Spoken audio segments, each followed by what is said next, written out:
Ladies and gentlemen, please welcome Mr. David Rubenstein, Chair of the Library's James Madison Council. Thank you very much. Thank you all for coming today for this very important occasion.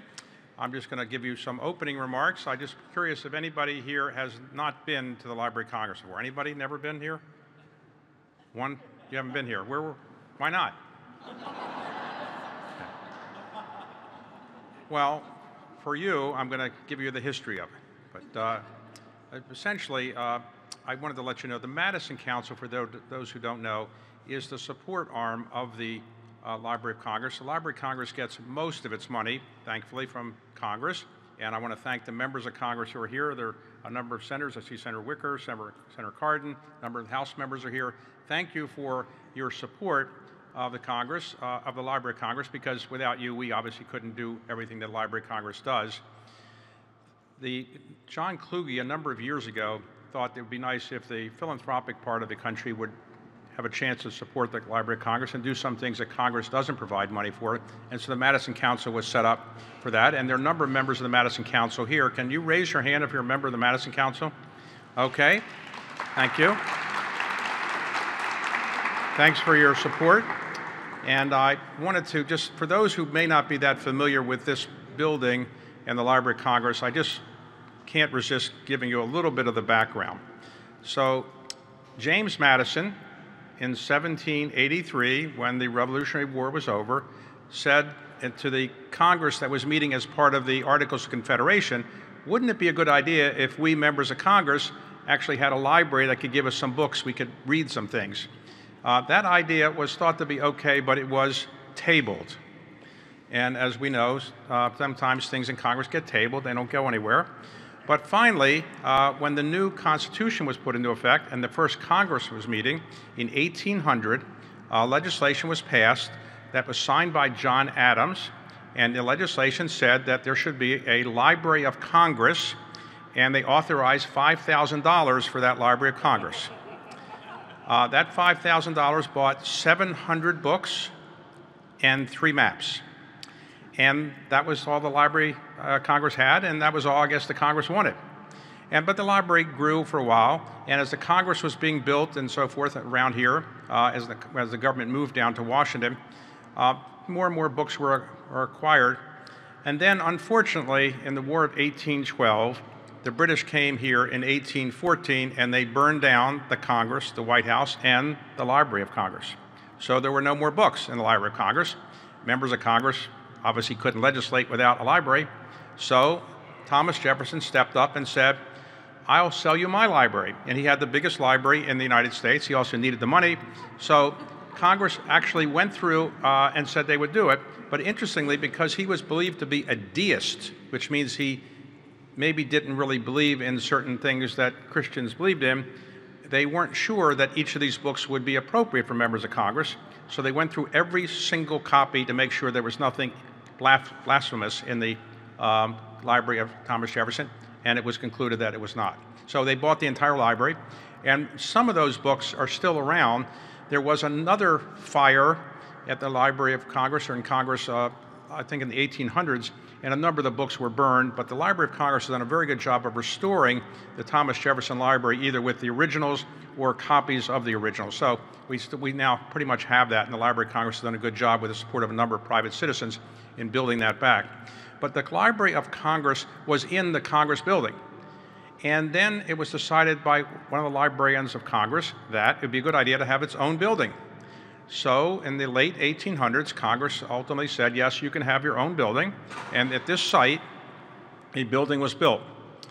This building was designed to be opened around 1897. I think that's when it opened. It was designed to cost around $10 million, the entire building. And it came in under budget. Now, in the early part of this century, the Library of Congress needed to be some refurbishment, and the refurbishment cost, I think, about $150 to $200 million. But anyway, there's inflation always. So this building, this hall is called the Great Hall, and I think it is the most beautiful building and the most beautiful hall in Washington, D.C. It's an incredible place. And the Librarian of Congress and I host dinners here for members of Congress, more or less once a month pre-COVID, and now we're doing that again. And members of Congress come, and it's a wonderful event because members of Congress come and they actually sit with people from the opposite party, and it's very bipartisan. People have a good time, and we have discussions with great historians or writers, most recently with Susan Eisenhower talking about her grandfather. So the Library of Congress is really a misnomer. It's not the Library of Congress, though Congress obviously can use it, and of course members of Congress can check out books, but there are no late fines. They don't have to return the books, or at least I don't think that they have to pay their fines.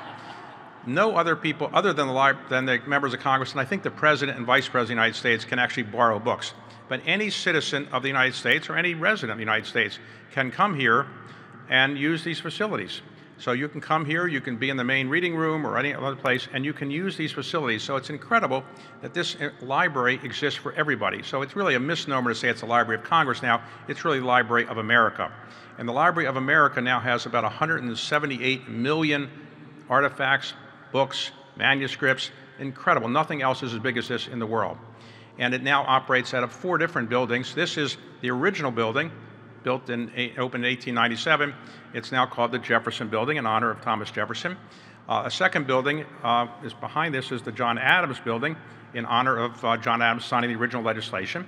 And then there's a third building opened in the 1970s in honor of 1980 in honor of James Madison, and that's the official monument to James Madison in here, and that's actually where a lot of the work is done. A lot of the volumes are stored there. And there's another facility, audio, visual, and other things in Culpeper.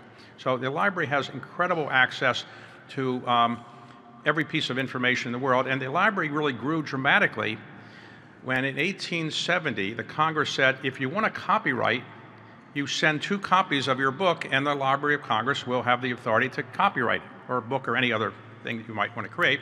And so everybody started sending copies of things. You get 2 copies of everything, you get a lot of volumes. So the result is that the Library of Congress has virtually everything it could possibly have, or anybody would want. It has rare copies. Out there is the Gutenberg Bible, one of the rare copies of the Gutenberg Bible. Over there is the first map of the United States.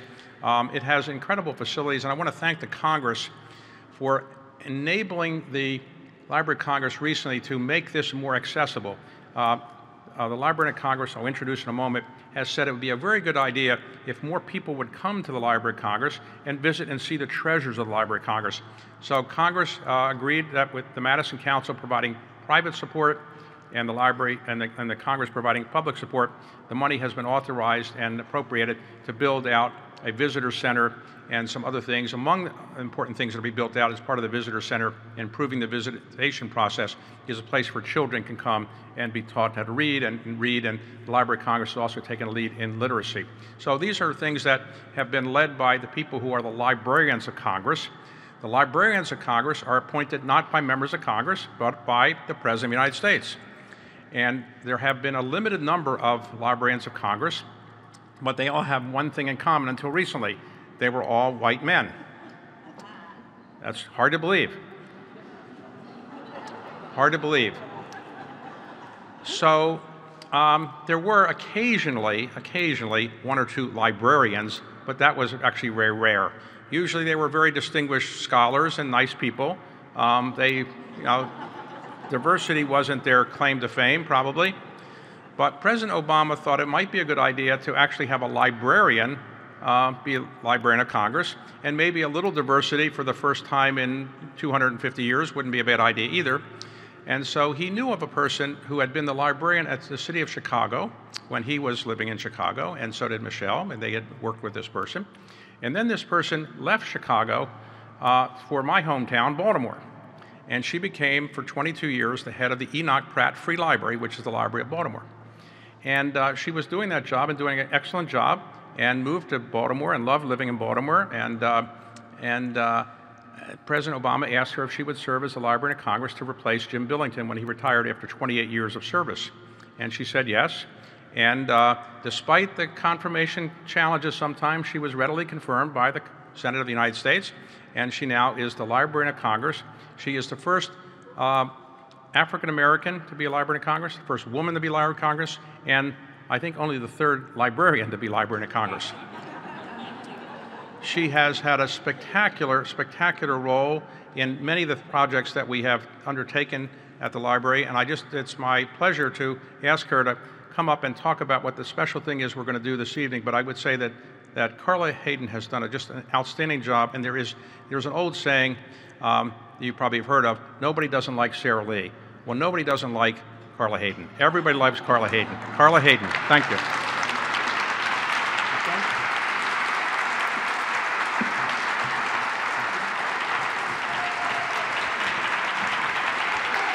Thank you, David, for those kind words. Oh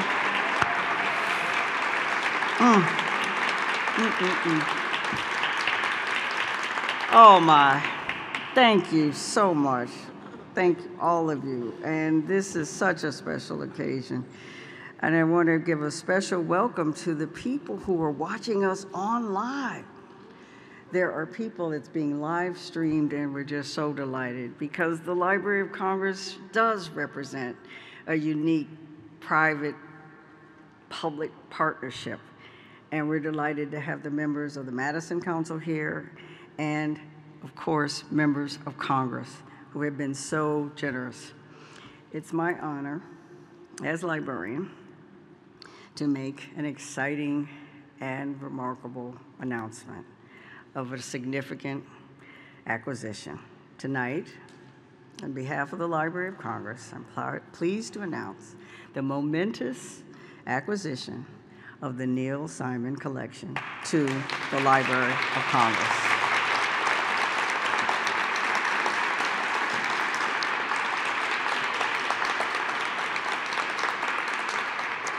This collection truly belongs at the nation's library because it's our responsibility to preserve and make freely accessible the documents from the finest, most important American creators, and Neil Simon more than meets that standard.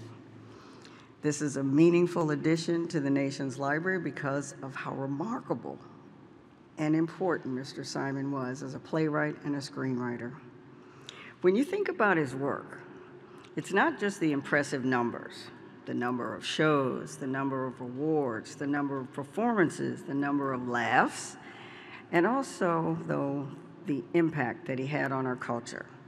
He created a type of self-aware humor that has colored how we all view and respond and think about things.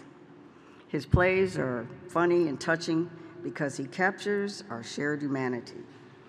We see ourselves in his plays, or our friends, or our family, and our loved ones. We identify with his character's strengths and probably more with their weaknesses.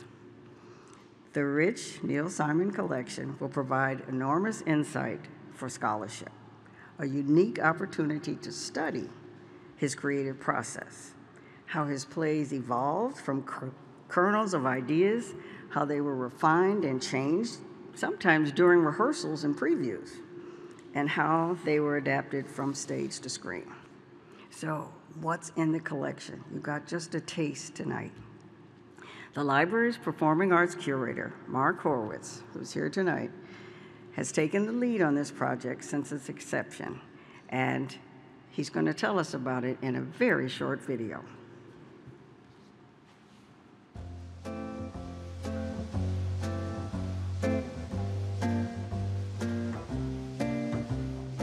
Hello, I'm Mark Horowitz, a performing arts specialist at the Library of Congress.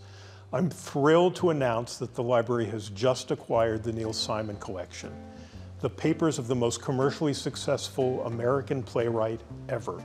And not just a playwright, but a screenwriter, a television writer, and a librettist for musicals. The numbers are staggering. 28 plays on Broadway, 5 musicals, 11 original screenplays, and 14 film adaptations of his own stage works. Among his classic works are Barefoot in the Park, The Odd Couple, Sweet Charity, Plaza Suite, The Sunshine Boys, The Goodbye Girl, Brighton Beach Memoirs, and his Pulitzer Prize-winning Lost in Yonkers. What's in the collection? Everything we hoped for and more. Of course, the most important thing are the scripts. So far in the collection, we have identified over 180 titles. Of the unknown titles, some are represented by one or more complete drafts, others by only a scene or two. Some of these are early titles for shows that will become well-known under later titles, but the vast majority are not. And so many are intriguing based on their titles alone. Blue Period, Cooking Class, A Foggy Day, a Gershwin musical, Killing Cousins, The Merry Widows, a screenplay for Bette Midler and Whoopi Goldberg, and The Shakespeare Murders, to name a few. In addition to the number of titles, also exciting is the number of drafts. After the original, some shows have 8 or more discrete drafts, and even those drafts come in variants and revisions. But perhaps the most thrilling is how much is handwritten. Dozens and dozens of drugstore spiral notebooks filled with Simon's tight scrawl. First drafts are invariably handwritten, but then much of it we know is rewriting that he did sitting in the theaters while attending rehearsals and previews. Simon famously honed and polished his works. The collection is also rich in posters, photographs, awards, letters, clippings, and programs, and even signed baseballs. But perhaps the most unexpected thing we found, some 20 notebooks and pads of drawings, cartoons, and artworks by Simon. Why is the Neil Simon collection important to the library? It preserves and documents the history, work, and creative process of one of our most significant American writers. We anticipated that it will be a near unlimited resource for scholarship and study. We hope that some unproduced works might be produced, and some unfinished works perhaps completed, of course only with the blessing of the Simon estate. We also know that the collection will enhance and be enhanced by collections already at the library, collections of Simon's friends and collaborators. For instance, we have the papers of Bob Fosse and Gwen Verdon, with whom he created Sweet Charity. We have the papers of Marvin Hamlish, with whom he created They're Playing Our Song. We have the papers of Oliver Smith, the set designer for 5 of Simon's shows. And then there's the Sid Caesar collection. And of course, the Simon collection joins the collections of other playwrights and screenwriters whose papers we hold, including Simon's contemporaries, Arthur Lawrence and Jules Feiffer. The library is proud and happy to now be the permanent home of the Neil Simon collection. We will look forward to seeing many of you in our performing arts reading room, investigating the collection's contents, and we hope sharing some of your discoveries with us. And don't worry, we'll forgive you for not being able to help yourselves from laughing out loud in our reading room. Thank you.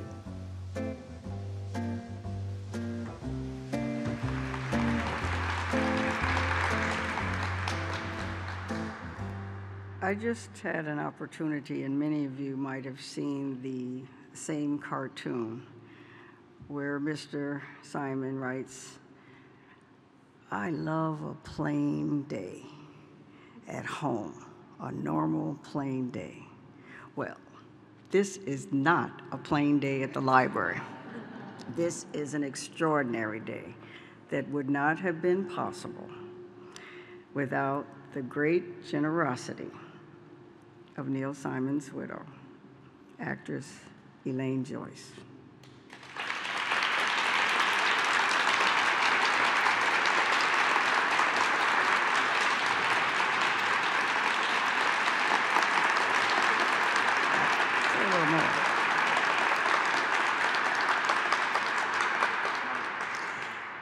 And we want to thank our Madison Council member, Barbara Guggenheim, who is with us today. She started it, and she introduced us to Elaine.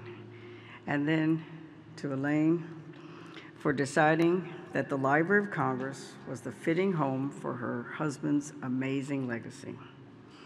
And Elaine, Mark has shared with us that much in the collection is inscribed to you,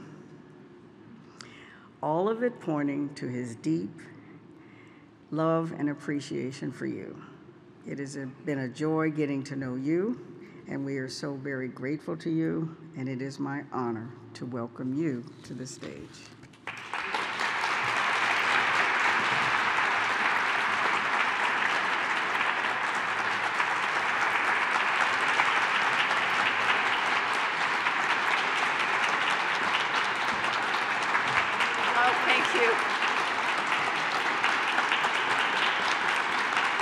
Thank you. Thank you.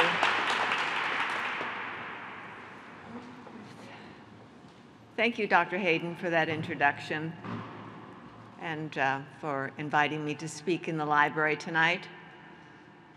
You're the first librarian that didn't shh me. I can use my outside voice here, huh? This is liberating. Hi. I want to thank a few people. First of all, Barbara Guggenheim for introducing me to the library. Sue Siegel for applying just the right amount of pressure on me to move me forward. I give up, okay. And Mark Horowitz, this wonderfully kind man who held my hand throughout the entire 3-year endeavor. Well, not literally, because we were in a lockdown, remember? But Dr. Hayden and they are the reasons why my husband's brilliant legacy is at this worthy home. Neil's work is above all else, about human resilience. And he often said to me that the hardest part about writing a play is coming up with a situation where everyone is stuck in the same room. Can you imagine the humdinger he would have written about what we've been through for the past 2 years?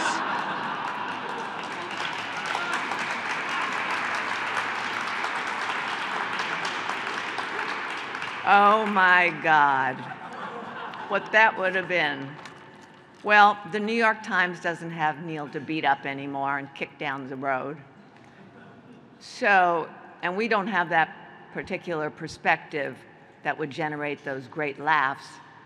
But what we do have is everything instead that poured out of that beautiful mind for over 91 brilliantly creative years on this earth.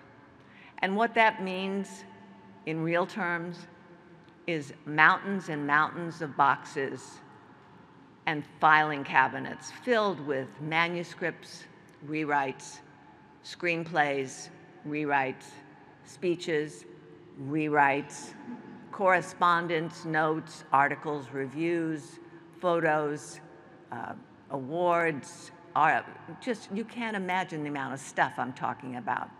The size of the donation is retrospective of the largeness of this man and how huge his accomplishments are. I mean, you just have to notice all the many drafts and rewrites of the dozens and dozens of plays and the dozens of screenplays to know that he wrote all this stuff himself, unlike that guy Shakespeare. But you should know that Neil didn't just pour his creative spirit into his work. No, his genius just spilled out over into the most mundane tasks of life, like sending a birthday greeting card to a friend. I would be struggling to come up with some tailor-made rhyming poem for the recipient, and in would swoop Neil, and in a matter of minutes, he had penned a sonnet for the ages. Extraordinary. His genius just spilled out into everything he did. And I'm a little bit lost, hold on a second, to everything he did. And it's wonderful that we have such a staggering amount of it so well preserved.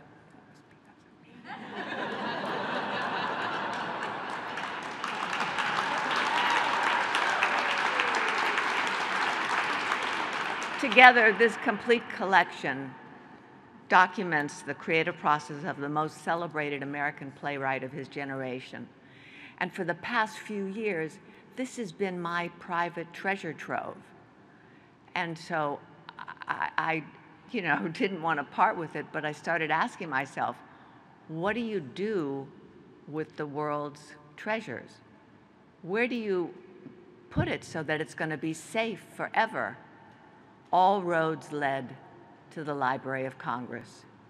So now Neil's works will rest near his typewriter cap and glasses, which are right up the street at the Smithsonian. I asked Neil one day, I said, "Tell me about writing your plays. Did you always get so stressed out?" He said, "Yes, always, because I care, and I will always care about every play." What he went through, my gosh, from everything from glowing reviews to scathing reviews to a brink of failure to a Pulitzer Prize. First read-through disasters to glorious first rehearsal breakthroughs, sleepless nights, endless nightmare of rewrites, and soul-searching, back-breaking work and relentless dedication. He cared. No matter what, above all, he cared. And the reason I place Neil's legacy with the Library of Congress is because they care, and they will always care. And now, as if the library doesn't boast enough of the world's treasures, I'm here to introduce two more. Being interviewed by the acclaimed actor and director John Benjamin Hickey.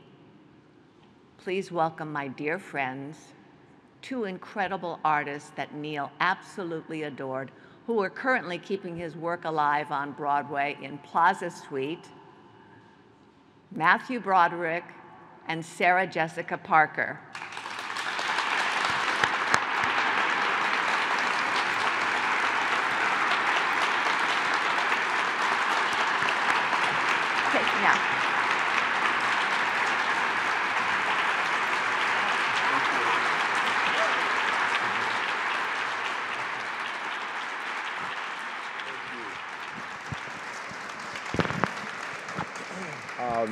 Thank you so much. Thank you, Dr. Hayden, Right here. for there you are, for welcoming us and including us in this magnificent tribute and induction. And we're so thrilled to be here on our day off, on their day off. I don't work anymore. We are. And Elaine, thank you for giving me your blessing to direct this play and taking a chance, and mainly, of course, for taking a chance on two unknown actors to play these parts. This has been a long and extraordinary journey for the three of us who are already old friends. You guys, how did this start? Start at the beginning. Well, thank you. I just want to once again repeat, because it is deserving to say again, thank you so much for your hospitality, Dr. Hayden, to everybody at the Library of Congress. Mr. Simon is so deserving of this, and it's a thrill to know that generations will be able to come and learn, if they don't know already, about his extraordinary work, that it will be here preserved, taken care of, and loved. So thank you all so much. So this started because 4 years ago, we're not entirely sure anymore, as time seems to have collapsed the last couple of years. John, or Hickey as we referred to him, called and asked, he had been asked to put together an evening at Symphony Space in New York, a beloved theater on the Upper West Side. And so he called me and said, I've been asked to put together an evening, and would you consider reading a play, or we could do short stories? It's unclear. I said, of course. He then asked Matthew. And then we corralled a friend of ours, Scotty Whitman, who's a great lyricist, and we all started reading plays. And we think it was Scotty Whitman who said, wait a minute, you guys should read Plaza Suite. And so we read it separately, and were, some of us introduced, some of us reminded of that play in particular. And so we gathered that evening at Symphony Space to a nice crowded house and had this wonderful, fun night, and realized as we were walking down the street, we were heading down whatever street it's on, headed toward Broadway, and we all started saying, well, should we pursue this in a more formal way? Are we mad? Is it crazy? Do you think anyone would let us? Do you think they would be hospitable to a phone call? And thus began those bigger conversations about finding a way to do it for more people than just the one night at Symphony Space. But I think it was because the play played so well and people loved it, and probably that is because a lot of people in that audience were Neil Simon fans already and admirers and his longtime audience. But there was likely people in the audience who had never seen a Neil Simon play. And we were really encouraged and really happy to see that experience with that playwright who we all loved. You also, if you don't know the play, they play 6 different parts. And one of the things that struck, I think all 3 of us that night is like, wow, this is the jackpot. All 6 parts are right for both of you guys. They were just, which is why I said I think I could direct this, because there wasn't much I needed to do except to stay out of the way of what they were doing. But the play just didn't feel like, in any way, like an antique or something that was like a museum piece. It felt so alive in their playing. So that's what got the ball rolling. It was certainly not either of your introduction to Neil's. And Matthew, as you probably know, has had a long and fabled, extraordinary career. And Neil's work is on display in the reading room. And literally, it's like a big circle, and about at least a quarter of the pie or more of the pie is just all Matthew. It's terribly moving to look at it with him. Matthew, tell us how that all began.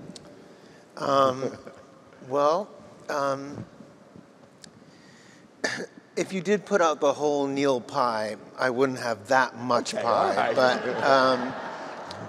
But thank you, whoever put as much pie of me into the pie. But it is a lot. I worked with Neil, I think 5 times, really. It's 5 times. And it's also the first person who, the first Broadway play I ever got, it's the first Broadway play, but and the first lead, which is one and the same. And I played Neil, basically, or a version of him. And you should tell the story, though, of your audition. Yeah. And the movie happening at the same time. Sure. Because it's kind of extraordinary. Yeah, it's a good story. I dine on this story just because I like to imagine it all as it happened, because it's very unusual. Well, here's what happened.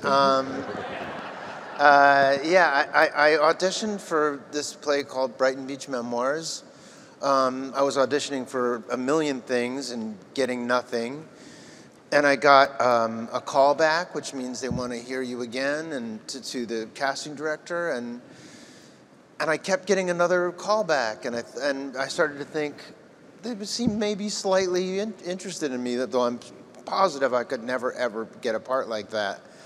And then I got close enough that they said, you can come read the play. You can read the actual play. Come to the producer's office, Manny Eisenberg's office, and read it. You can't have it at home, but you can come here and read it. So I read it, and I'm a slow reader. So I was there, and people were sweeping up in the office, and I was still reading. And but I absolutely loved it, and I thought, how lucky is the bastard who's going to get this part? Sorry to say the word bastard at the Library of Congress. And so then the next reading was, I think, for Neil Simon, who was in the audience, and I was on stage on the set of Ain't Misbehavin', I believe, and there were about 20 boys like me, and I went out and did my thing, and I heard Neil laugh a few times. I saw his glasses through the dark. This was the first time, by the way, I started to realize that Neil Simon was, what was that? was a person and not a group of people. And then, am I being boring? I don't know. But then I read again for Neil and the director at a different theater, and the director said, "Okay, come down and sit next to me." I don't know what's making that sound. And I have a movie script that Neil wrote. So read all these scenes with me. Me and the director read every scene of this movie. And then they said, go back upstairs, read the play again with the guy who's going to play the brother. Finally, they said, okay, go home. And the casting director followed me off the stage and said, you had a good day. And I said, what, did I get the movie? And she said, no, you got both. But, see, and she said, but she said, don't tell them that I told you. So, and, but it was my first movie and my first play. So I don't know what that has to do with the Library of Congress, but that's how it happened. It has to do with Neil. It started to feel like it had to do with me. But it was Neil. And the chance the fact that I got that part and to do that incredibly wonderful part, for an actor to get to do that and say that, you could not miss. I swear to God, it was an absolute thrill and delight to speak his words and to watch him, as you said, rewrite and endlessly hone and fix and not let anything go that wasn't right. He just worked and worked, and I was so blessed to be part of it. And I'm thrilled, by the way, to be here for this moment. And his letters should be here as long as there's the United States, and it's wonderful that they're here, I think. Yeah.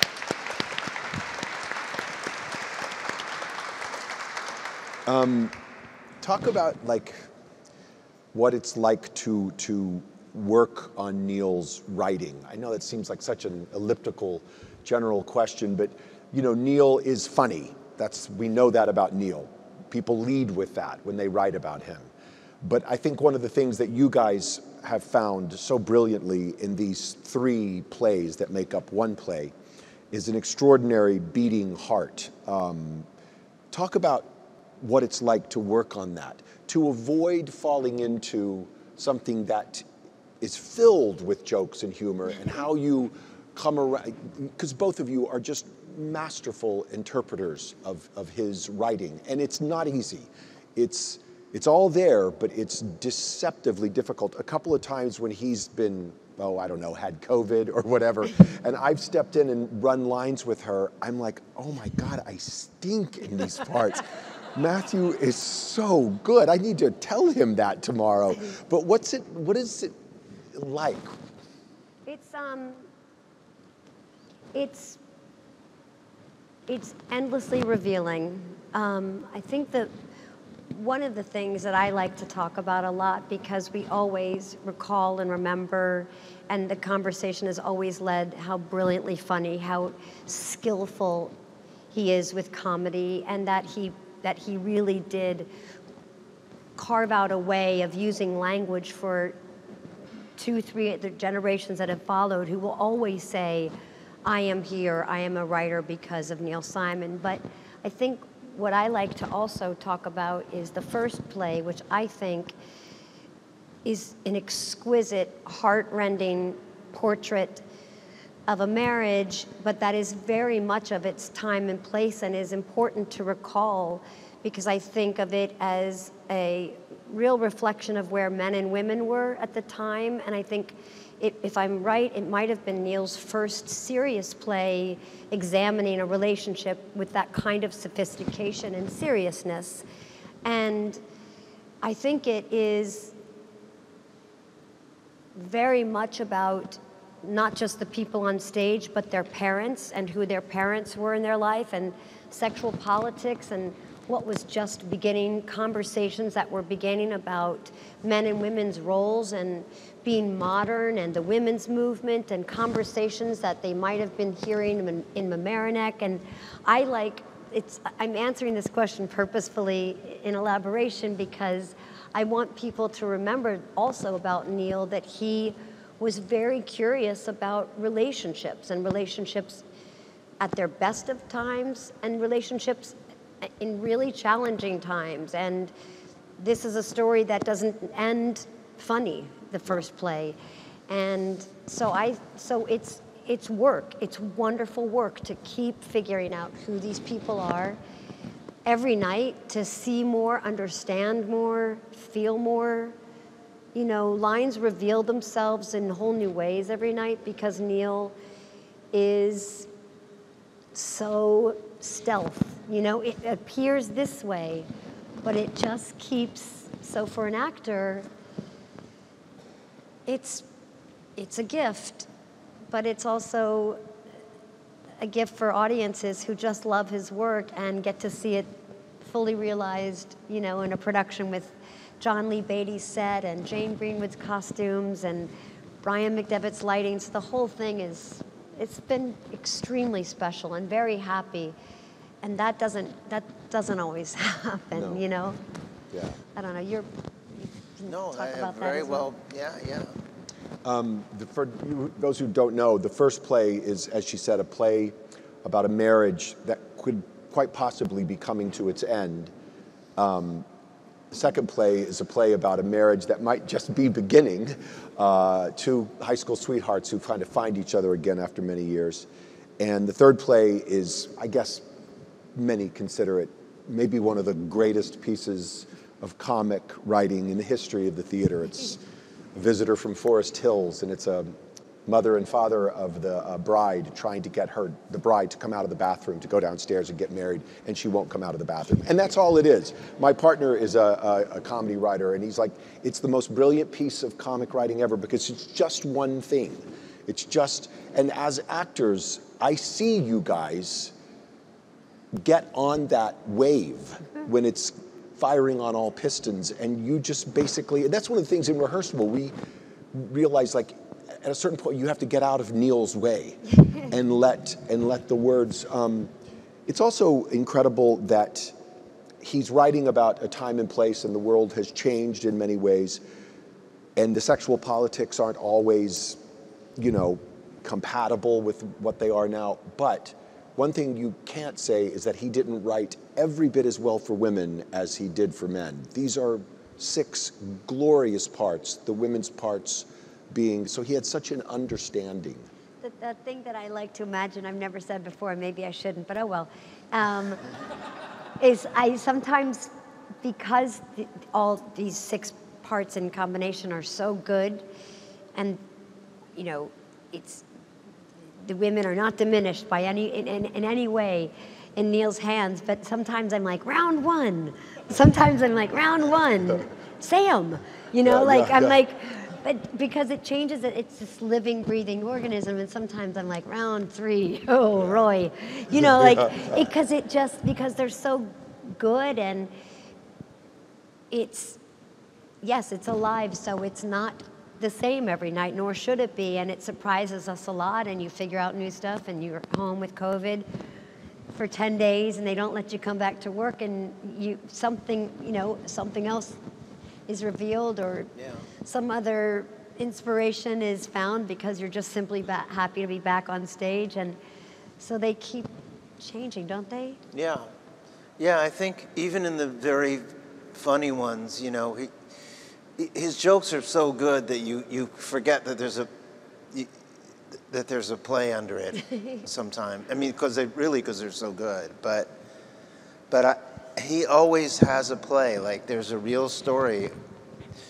Whether it sounds simple getting your daughter out of the bathroom, but what comes up through that battle is not so simple. No. Like, there's a whole relationship that's subtly painted about these two, even about the daughter, and you even sort of get to know the son, who has, I think, 3 lines. Son-in-law. Son-in-law, Hopefully, sorry. son-in-law. Yeah. Borden. But it's like what Elaine said, you know, this idea of how do I get these people in this room and keep them there? Well, on the surface, it appears he had no problem at all figuring that out. Like, especially this play, because it's one room. You both worked with him.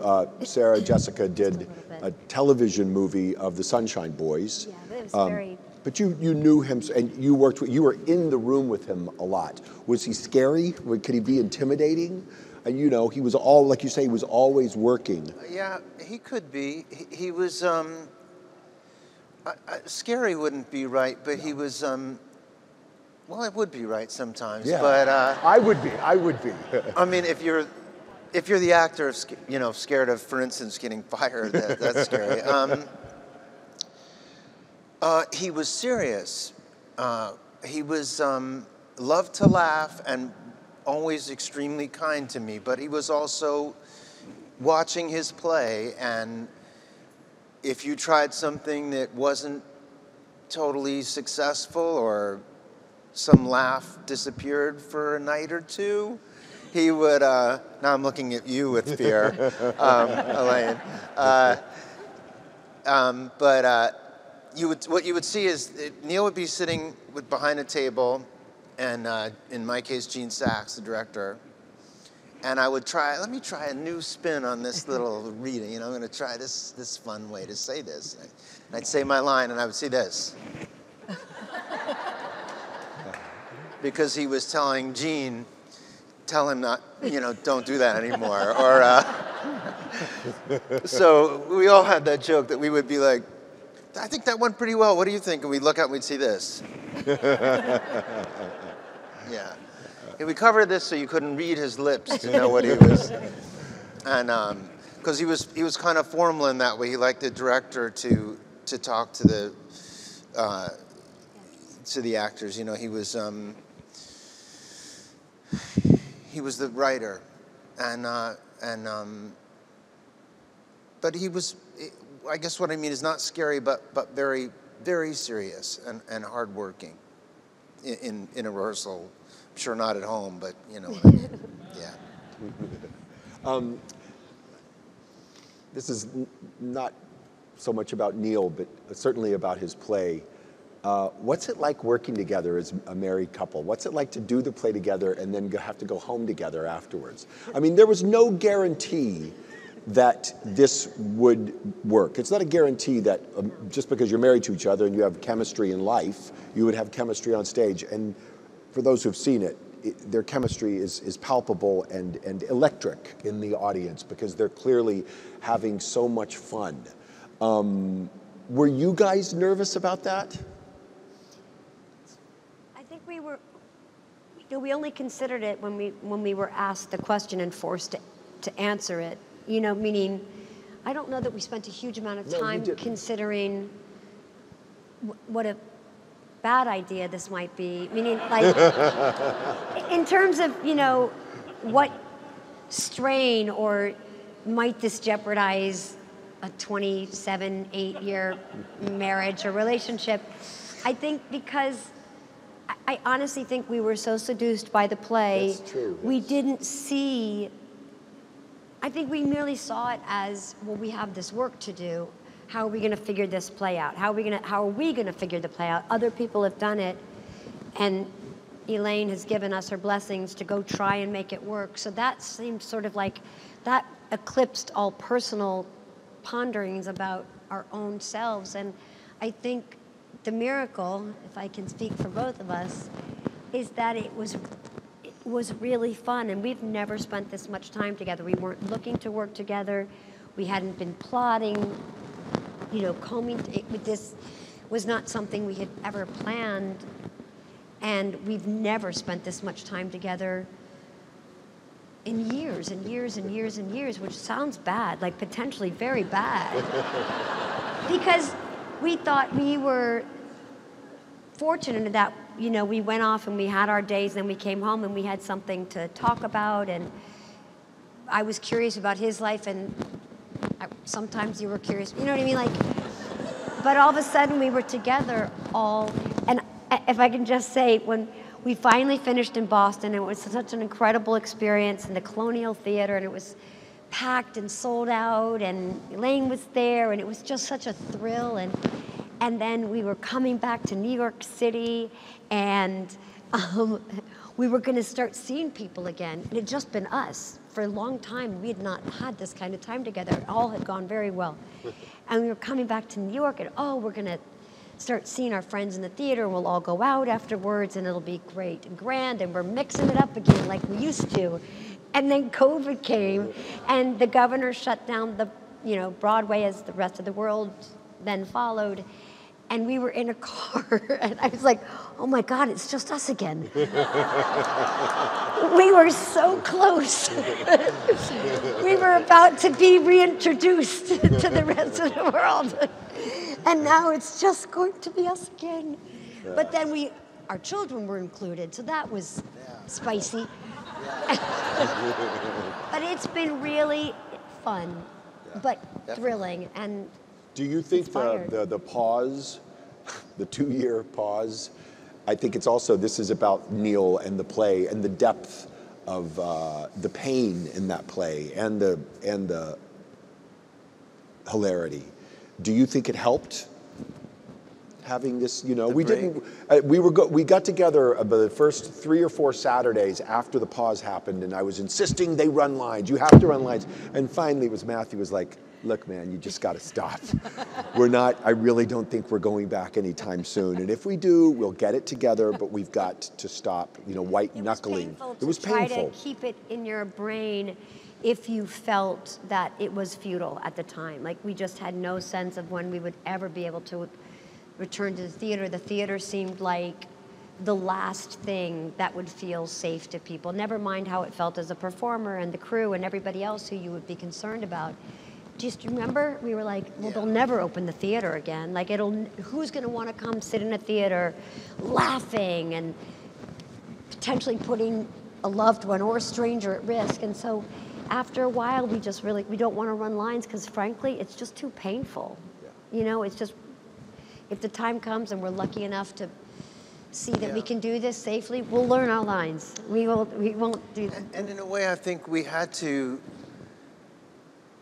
let it go and start again, because you couldn't keep alive a 2-year-old show. You had to say goodbye to that show. And I mean, you are picking up where you left off, but you're also, it's a different time. It's 2 years is 2 years, and I don't know. We had to there's no way to get around starting again. You can't just take a 2-year break. And I think too, we were trying to maintain or hold on to or recall, with such effort, what happened in Boston? What did we do in Boston? What did we do in Boston? Can we do that again? Can we recreate it?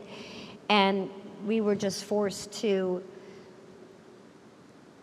count on the play and not try to recreate, what was that thing we did? And I think you're right. It was just, you had to kind of trust the play that we would figure it out again, and a lot new happened in rehearsal the second time around.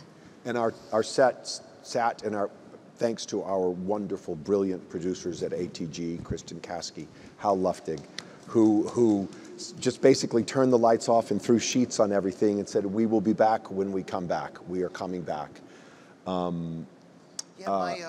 My rubber sandwich was still under the bed where there's a moment where I put a fake sandwich under the bed, and sure enough, there it was. Yeah. Your false eyelashes? Or? Everything sat like in amber. My cashews were still there 2 years later. Oh, God.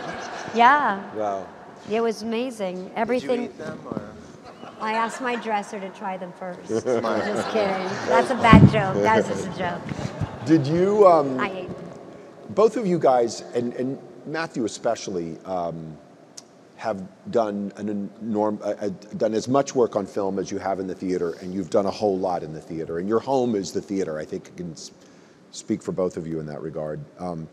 What's the difference between doing Neil Simon in front of 1,000 people and for a camera? Do you think differently? When people have ever asked me that question, I'm like, I don't know what the difference is, but you guys have done, what's the difference? What do you think? Well, it's what you and I talk about. It's smaller. It's just, you just, I mean, I don't know, it's just changing the aperture. Yeah. The aperture, is that how you say it, aperture? Yeah. It's like I mean, Neil is unique in that it works every place, but there is a different way you use your voice and your face, and it just kind of gets, doesn't it? Matthew, it's especially, this question applies to something very specific for you, because Matthew did Biloxi Blues, which was the second in his trilogy, and then you did the film with a completely different director and a mostly different cast. Yeah, that is a, well, I think some of it is very, it happens naturally, because if there's a camera right here and no audience, it's intimate. It feels intimate to do it. And, but that was a play that a lot of the humor, it seemed like, was based on loudness and, a sergeant yelling at you, or you yelling back at a sergeant, those military, so to do those suddenly quietly, when we did it, felt those of us who had been in the play were like, man, we're not even really doing anything now. Wow. And then I saw it, of course, in a theater, and the laughs were exactly like they had been on stage mostly. And was Neil around a lot? It was was directed around by Mike Nichols, who, of course, he was there almost all. He was definitely there the first several weeks. I think he might have taken trips at working on other stuff, but not like the play when he was really there. But I think, I don't know if this is part of that, of answering that question, but with Neil's work, or with a lot of comedy, the more truthful it is, tends to be the funnier. It's not like, so the fact that a camera makes you have to be a little, truthful is the wrong word, but less presentational, doesn't really hurt anything, because they don't require, his jokes don't require big vaudeville joke telling. The more human and real everybody seems, the funnier it comes out. Mostly, I think. Yeah, it's true. I was told maybe even not to do this, but does anybody have any questions? I've asked them all the questions I could possibly ask them. We spend a lot of time We together. spend a lot of time together. Does anybody have a question? Hi. If you got a chance to be another piece of Neil Simon, Yeah. which roles would each of you like to play? Great goodness. question. Oh my gosh. It's a good question. Oh my goodness.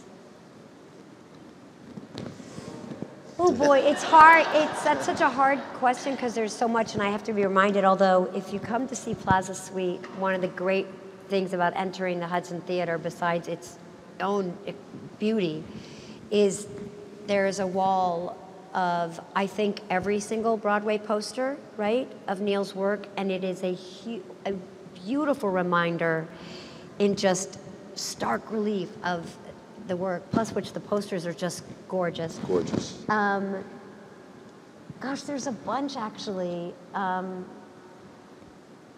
What is Prisoner Second Avenue. Even we could some of the mix up the suites. sexes and the Sunshine Boys. Let's give it a few years, okay? But I was also some of the suites that, like, I don't know. Yeah, there's California Suite. California He wrote Suite's like great. 4. Plaza Suite was such a success. There are 3 other. There's California London Suite and London California Suite. And California Suite is from the movie, of course, Maggie Smith, and those are great parts for you guys. There's a play called The Gingerbread Lady that I think she'd be brilliant in. Yeah, I forgot. Yeah. There's so much. 2026, Gingerbread Lady. Hi there, Hal. Yes.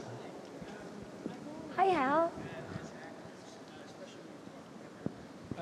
I've often wondered, as actors, which you are, at the end of Act 1 of Plaza Suite, when Sam and Karen But have you ever made a decision as an actor if whether they've gotten back together?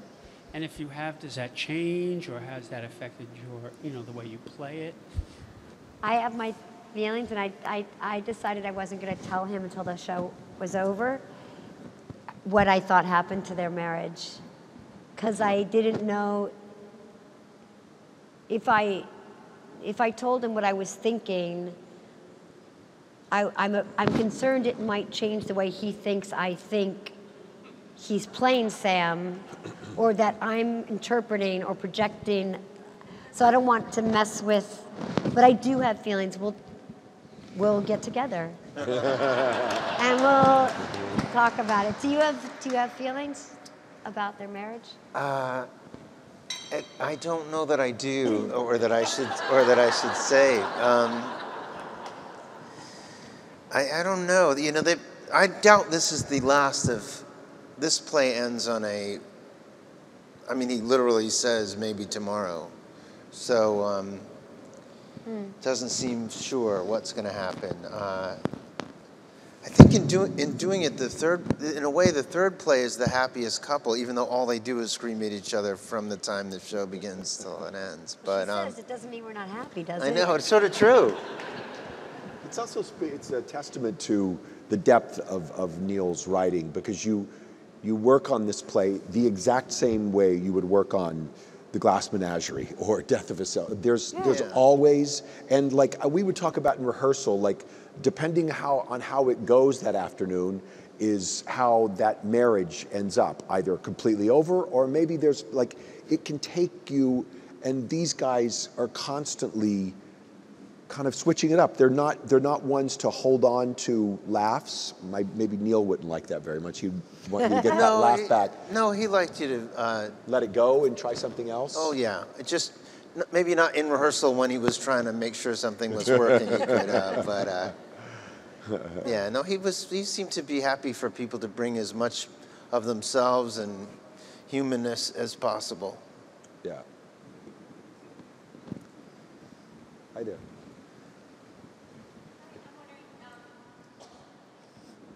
I think in the introduction it was said that Neil Simon's sort of the quintessential American playwright. Could you talk a little bit about how you see that as being true? Like, what is it about the play that is typically American? Well, Brooklyn. I would say he's a Brooklyn playwright. yeah, I mean, I guess Part of America.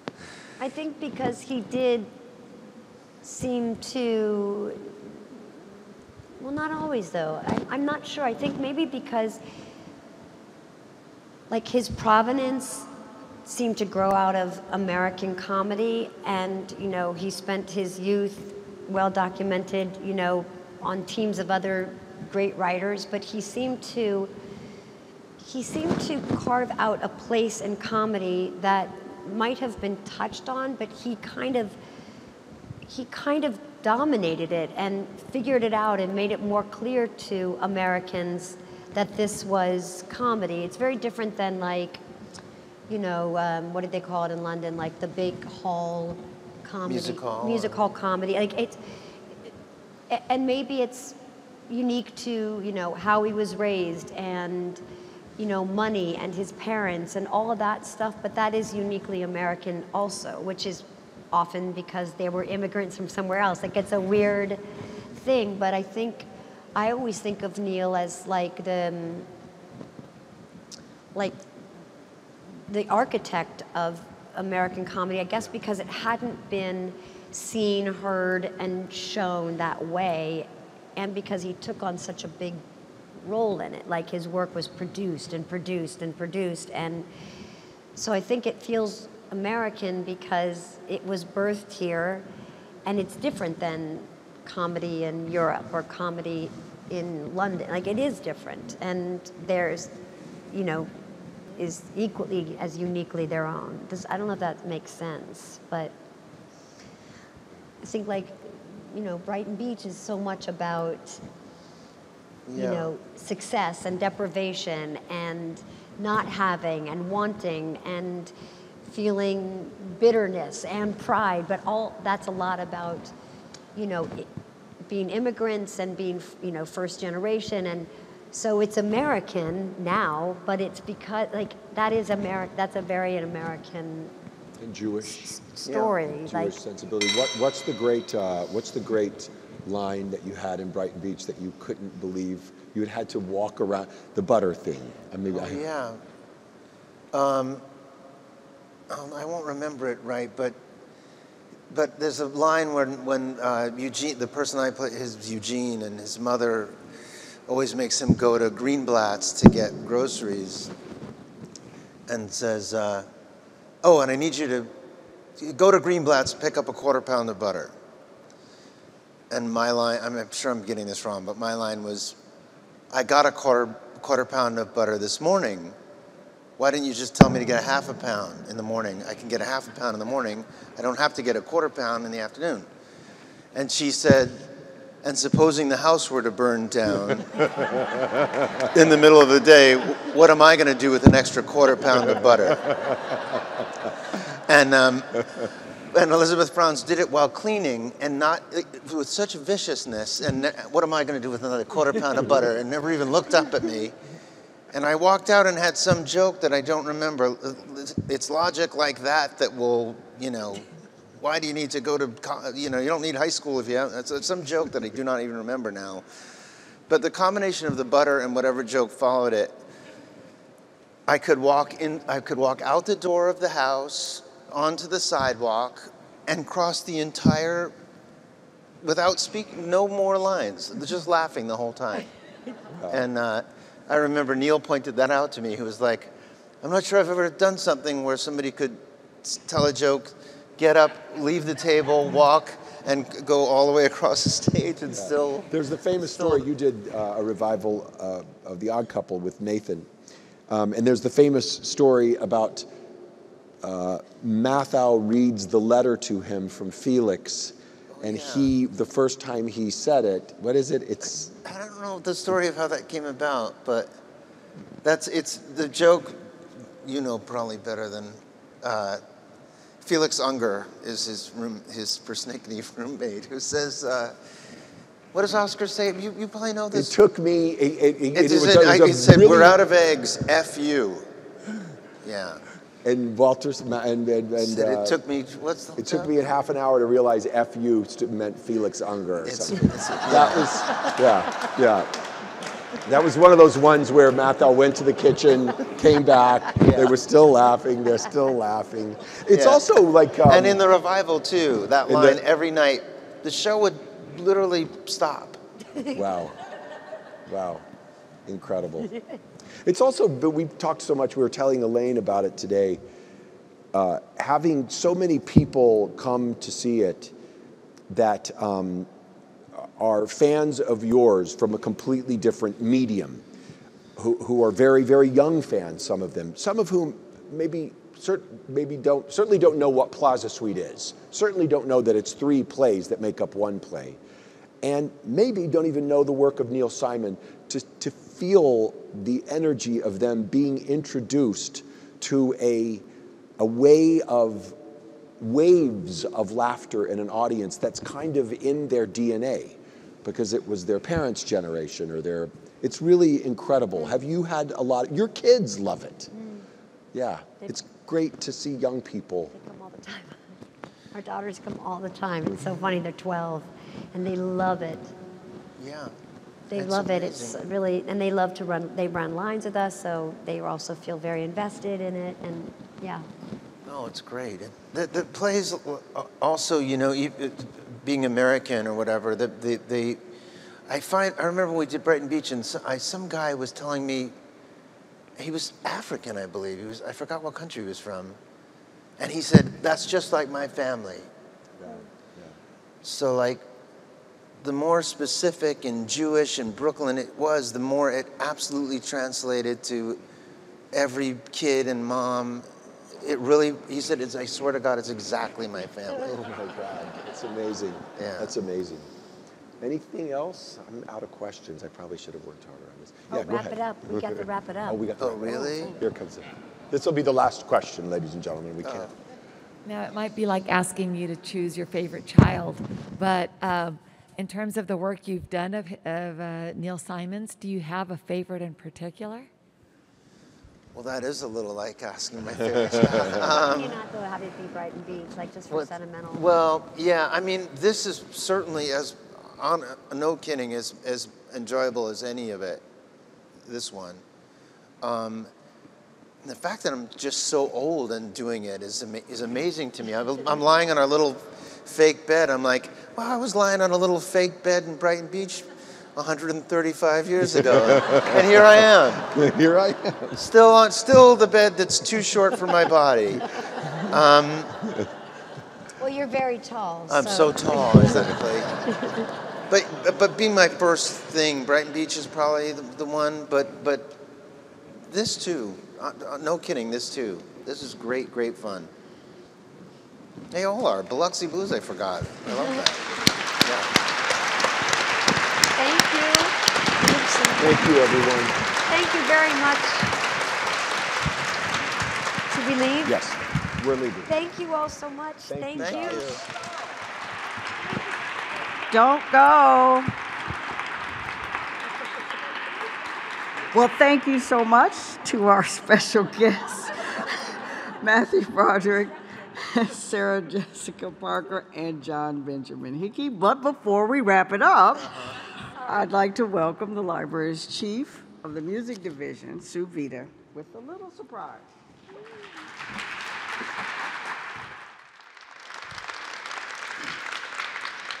Well, this evening's conversation about Neil Simon has been a much anticipated event, and the three of you have exceeded our expectations. In appreciation for the gift of your time and presence, and for the additional luster that you've provided for tonight's celebration of the gift Elaine bestowed on us with the donation of Neil's papers, we have a souvenir from the collection to remember the evening. Not a piece of the collection. We're not allowed to give the real things away, but rather a scan of Simon's artwork, which is found in the collection. A piece for each of you. You can fight over them later. This was an unexpected part of the gift that shows how multi-talented Neil Simon was. And we hope you will enjoy having these to remember your part in the celebration of this great playwright. So, okay. And I think we're supposed to see them on the screen, guys. So this is for you, Sarah. Oh my gosh. Oh my gosh, it's beautiful. Can you see them? Should I turn it around? Yes, Here. let's turn it around. Oh, there. No, that's the wrong. This one. Wow, that's beautiful. Oh my gosh, thank you. Yes. And Matthew, that one is, well, that was Sarah's, and the one before that is Matthew's. Oh, thank you. Oh my God, I just saw it out there. Yeah. Beautiful. Anybody see that? And we ran out of watercolors, but I love this one. This is the Chrysler Building.